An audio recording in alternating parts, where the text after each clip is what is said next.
Salam, mən Blender və Üstə ilə 2022-ci ildə məşğulam və bu sahə artıq həm işimin, həm də gündəlik həyatımın bir hissəsinə çevrilib. Əvvəlcə mən qrafik dizayner idim. Bir gün bir layihə üçün lazım olan keyfiyyətli makap tapa bilmədim.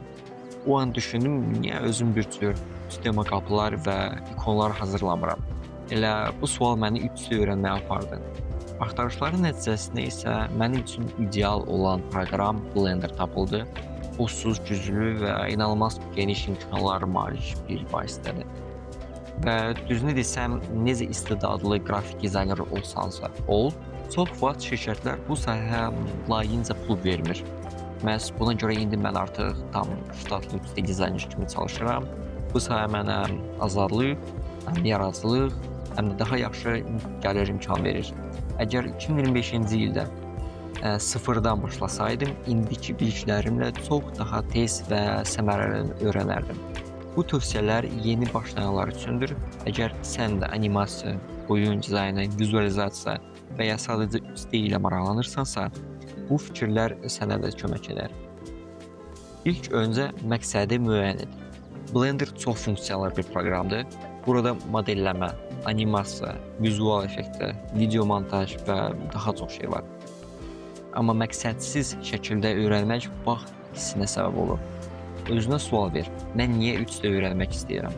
Makap yaratmaq, oyun hazırlamaq, freelancer kimi işləmək.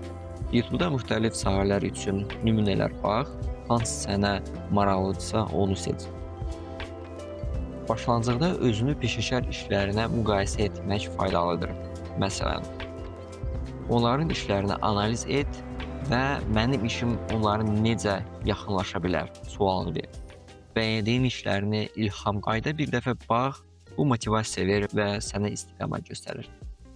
Təlimlərə baxanda məqsəd görmək, yox, etmək olmalıdır. Videoya baxıb eyni anda Blender'da təkrarlamaq lazımdır. Məncə Video Smile kanalındakı kursla başlamaq əladır.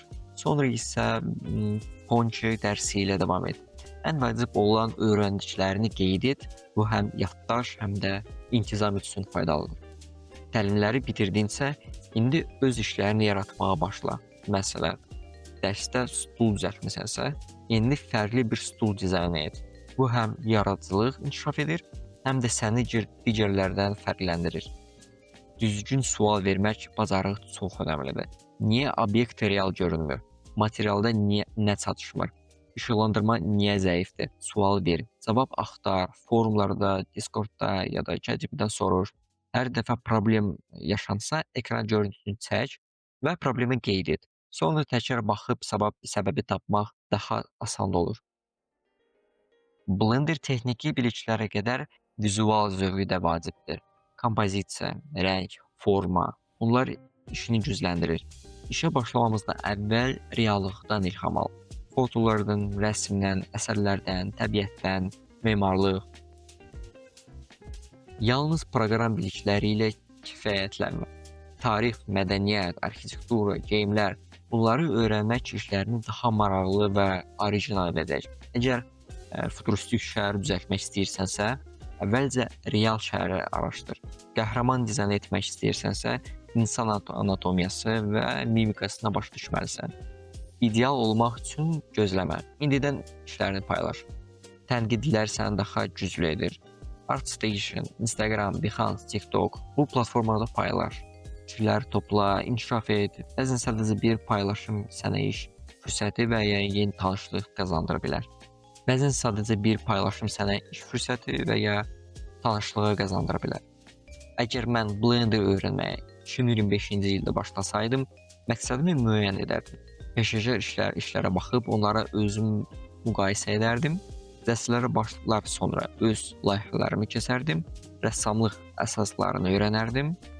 Mədəniyyət və sənət sahəsində məlumatımı artırardım. İşlərimi paylaşar, insanlarla əlaqə olardım və ən əsası Blender qorxmadan istifadə etməyə başlayardım. Blender sadəcə proqram deyil, bu bir fikir ifadə vasitəsidir.